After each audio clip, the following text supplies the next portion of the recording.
Bonjour à toutes et à tous et bienvenue sur Mac+, pour cette nouvelle édition.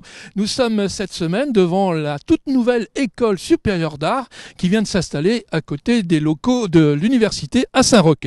C'est aujourd'hui l'après-rentrée et nous avons choisi d'aller à la rencontre des étudiants, de l'encadrement, de la direction et également du secrétariat pour voir un peu tout ce qui a changé dans cette nouvelle installation et je vous invite tout simplement à me suivre.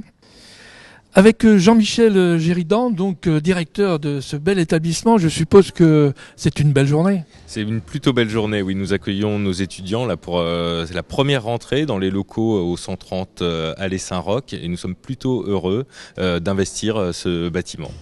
Un point rapide quand même sur la rentrée, beaucoup plus d'étudiants au moins, les professeurs ? Beaucoup plus d'étudiants. Nous avons même un concours d'entrée qui a vu le taux d'inscription augmenter avec la promesse de ce nouveau bâtiment, d'équipement, de projets pédagogiques qui a été refait, des enseignants aussi qui viennent en renfort pour favoriser justement l'inscription vers le tournant numérique que nous avions promis lors de notre dernière rencontre.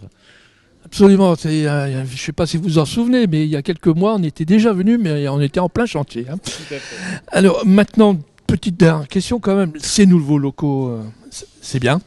Ils sont plutôt pas mal, plutôt bien adaptés et nous allons travailler à les rendre le plus modulable possible et permettre le meilleur niveau de formation par rapport à cet outil qui est juste exceptionnel aujourd'hui dans le monde de la culture.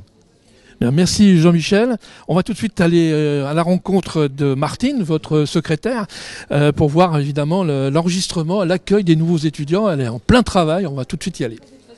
Alors Martine, je vais te demander simplement 5 minutes. Bonjour mesdemoiselles, messieurs. Voilà Martine, quel bouleversement, non ?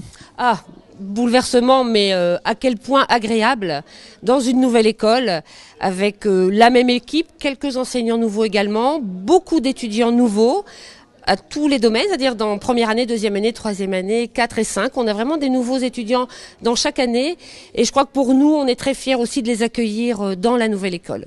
Alors, qu'est-ce que ça va apporter ces nouveaux locaux ?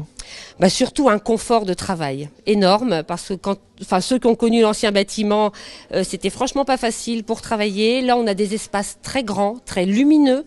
Là, il y a eu vraiment un travail qui a été fait qui est magnifique et qui sera vraiment bénéfique pour eux. Alors, peut-être un point sur la rentrée, combien d'élèves ? Alors là, on est à 90 étudiants. Pour les 5 années, le premier cycle de 3 ans préparant à la licence et le deuxième cycle préparant au master. Eh bien, merci Martine. Alors, on a David en face de nous. Il vient d'arriver, il ne connaissait pas les locaux. Alors, première impression, les locaux. C'est beau, c'est propre, c'est assez agréable. Effectivement, c'est très très lumineux. Et on a visité rapidement, tout n'est pas encore installé, mais on voit qu'il y a de la place pour travailler, il y a l'air d'avoir du matériel. Je pense que ça va être efficace pour le travail, c'est bien. Tu penses que là, cette année, tu vas pouvoir donner ? On va carburer. Merci David. Au théâtre de Cambrai, Guillaume A est un jeune poète qui vient d'être nommé éditorialiste d'un grand quotidien en 1913. S'ensuit la montée de la folie destructrice en Europe avec la Première Guerre mondiale en toile de fond. L'Engrenage est donc une pièce avec la voix et la présence de Patrick Poivre d'Arvor, un spectacle et surtout une belle leçon d'histoire à ne pas manquer. Rendez-vous le samedi 8 novembre à 20h30 au théâtre de Cambrai. Toujours dans le cadre du centenaire de la Première Guerre mondiale, exposition Mémoire de 14 dans la chapelle Saint-Julien au théâtre de Cambrai du 3 au 14 novembre. Une exposition à l'EHPAD Les Edelweiss, photos et parcours des poilus du Cambrésis, armes et costumes d'époque des soldats de 14. Rendez-vous les 8 et 9 novembre aux Edelweiss à Neuville-Saint-Rémy, route de Douai. Enfin, pour clore ces activités culturelles autour de la Première Guerre mondiale, le service du patrimoine vous invite à découvrir l'hôtel de ville aujourd'hui, bien sûr, et aussi entre 1914 et 1918, le dimanche 9 novembre à 15h, rendez-vous dans le hall de la mairie. À suivre la fête de Saint-Hubert à l'abbaye de Vaucelles, dimanche 2 novembre à partir de 11h, avec messe et concert des corps de chasse. Le sport maintenant avec du basket pour débuter. Cambrai en National 3 reçoit salle Léo Lagrange l'équipe de Reims Université demain, samedi 1er novembre à 20h. Toujours samedi et à 20h, la salle Vampoul accueillera les équipes de volley-ball de Cambrai et d'Asnières pour le compte du championnat de Pro B. Avec Shannon et Thibaut, donc, qui sont étudiants en 4e année, c'est ça ? Oui. Shannon, tout d'abord, vous avez connu évidemment les locaux rue du Pan qui avaient un certain charme, je pense. Mais qu'est-ce que vous pensez de les nouveaux ici à l'Essaroc? Bah, déjà, ils sont beaucoup plus propres. Et puis, ça ouvre à de nouveaux projets pour l'école. Nouvelles formations aussi? La formation reste la même, mais bon, pour les espaces de travail qui sont beaucoup plus grands et beaucoup mieux aménagés. Et puis, on peut recevoir d'autres intervenants avec la nouvelle école. Alors Thibaut, par contre, je suppose que la proximité de l'université Saroc va apporter un plus.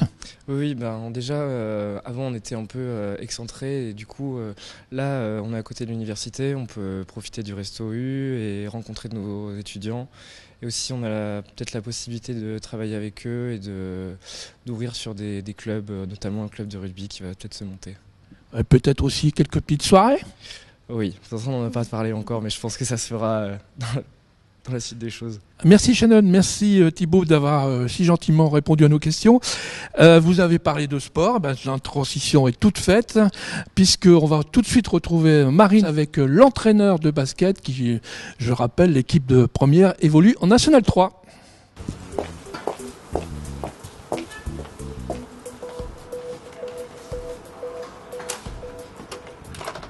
Alors effectivement, elle n'a pas très bien commencé puisqu'on a enchaîné 4 défaites de suite.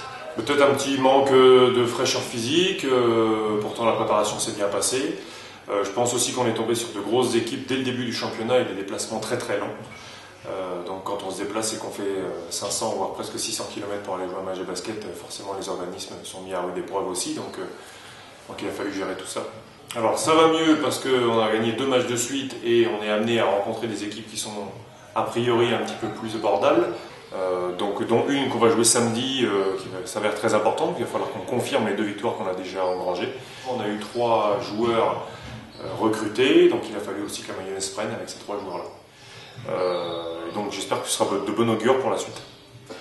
Alors l'ambition du club, j'ai envie de dire qu'il y a 2 objectifs. Il y a le premier objectif qui est celui du maintien en National 3, qui est un objectif intermédiaire pour moi.